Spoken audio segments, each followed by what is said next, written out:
Assalamualaikum warahmatullahi wabarakatuh. Perkenalkan, nama saya Naila. Saya di sini berstatus mahasiswi di Universitas Nahdlatul Ulama Kalimantan Barat, Fakultas Keguruan Ilmu Pendidikan, Program Studi Matematika. Baiklah, saya di sini akan menjelaskan tentang sejarah Islam di Nusantara. Sejarah masuknya Islam di Nusantara adalah proses yang panjang dan kompleks. Proses ini dipengaruhi oleh berbagai faktor seperti perdagangan, dakwah ulama, pernikahan, dan akulturasi budaya. Islam berkembang secara bertahap melalui dari pesisir hingga ke pedalaman, menciptakan praktik Islam yang khas dan sesuai dengan tradisi lokal, dikenal sebagai Islam Nusantara. 1. Proses masuknya Islam ke Nusantara. Islam di sini mulai masuk ke Nusantara sekitar abad ke-7 Masehi, dibawa oleh para pedagang Muslim dari Timur Tengah, Persia, dan India. Proses ini tidak terjadi secara tiba-tiba, melainkan berlangsung secara bertahap melalui jalur perdagangan maritim yang menghubungkan Asia Selatan, Asia Tenggara, dan Tiongkok. Perdagangan. Jalur perdagangan Nusantara seperti Selat Malaka menjadi pusat interaksi pedagang Muslim dengan masyarakat lokal. Selain barang-barang seperti rempah-rempah, kain, dan perhiasan, pedagang juga memperkenalkan ajaran Islam. Kota-kota pelabuhan seperti Barus di Sumatera, Gresik di Jawa Timur, dan Ternate di Maluku menjadi tempat awal penyebaran Islam. Selanjutnya, pernikahan. Para pedagang Muslim menikahi perempuan lokal, membentuk komunitas Muslim baru. Anak-anak dari pernikahan ini menjadi generasi pertama Muslim di Nusantara. Contoh, hubungan dagang di pesisir Aceh mempercepat Islamisasi masyarakat setempat melalui pernikahan campuran. Selanjutnya, ulama dan dakwah. Ulama yang datang ke Nusantara tidak hanya berdagang, tetapi juga mendirikan pusat pendidikan agama seperti pesantren. Mereka menggunakan pendekatan damai dan adaptif, memperkenalkan ajaran Islam secara perlahan, seringkali melalui nilai-nilai yang sesuai dengan tradisi lokal. Selanjutnya yaitu akulturasi budaya.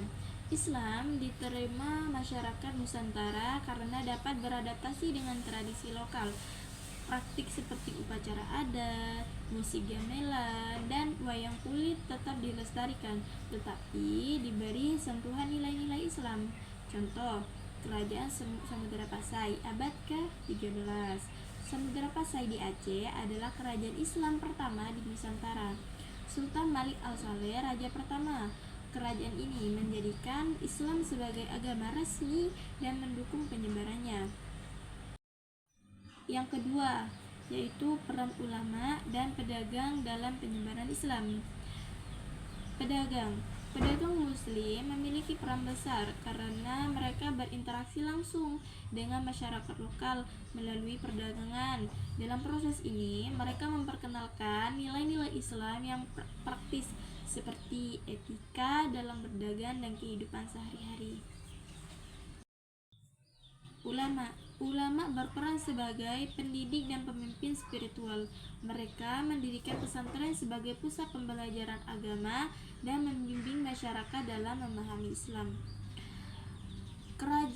Kerjasama pedagang dan ulama.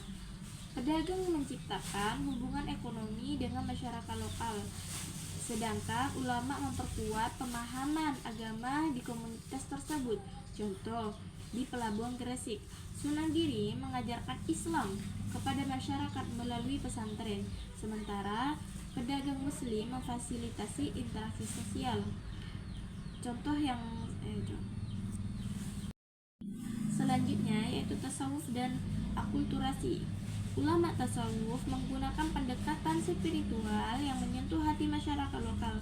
Konsep-konsep seperti zikir dan suluk dipadukan dengan tradisi lokal.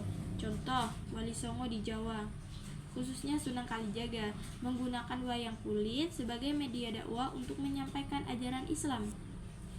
Selanjutnya yaitu pendidikan. Pesantren menjadi pusat penyebaran ajaran Islam. Generasi muda belajar tidak hanya agama, tetapi juga ilmu kehidupan seperti perdagangan dan seni budaya. Contohnya, pesantren Ampel di Surabaya didirikan oleh Sunan Ampel, menjadi pusat pendidikan Islam yang melahirkan banyak ulama dan pemimpin masyarakat. Yang ketiga, pengaruh kerajaan Islam. Kerajaan-kerajaan Islam di Nusantara memainkan peran signifikan dalam menyebarkan Islam, baik melalui kebijakan, politik maupun dukungan terhadap budaya Islam.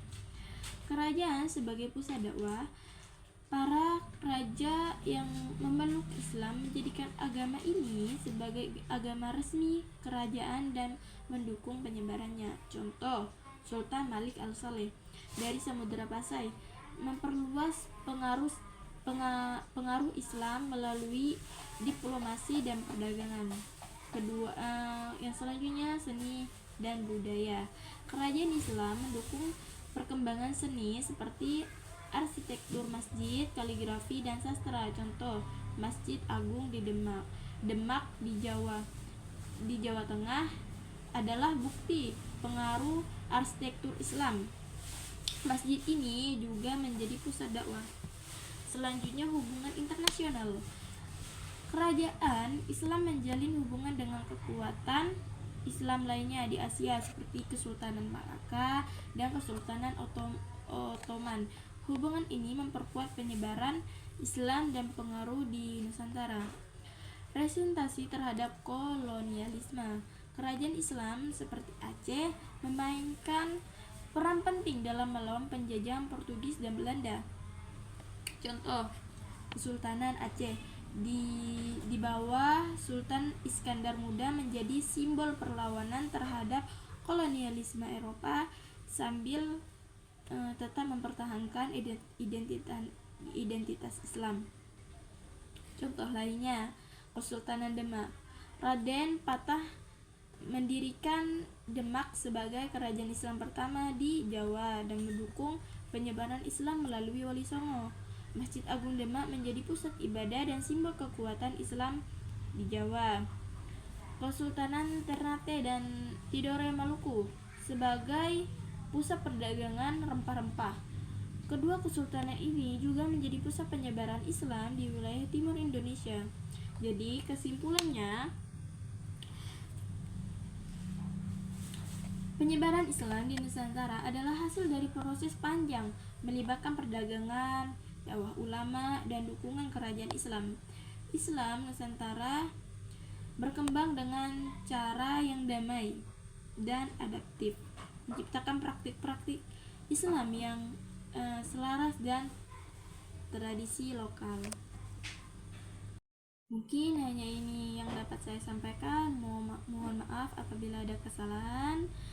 Akhir kata, billahi taufiq wal hidayah wa ridha wal inayah. Wassalamualaikum warahmatullahi wabarakatuh.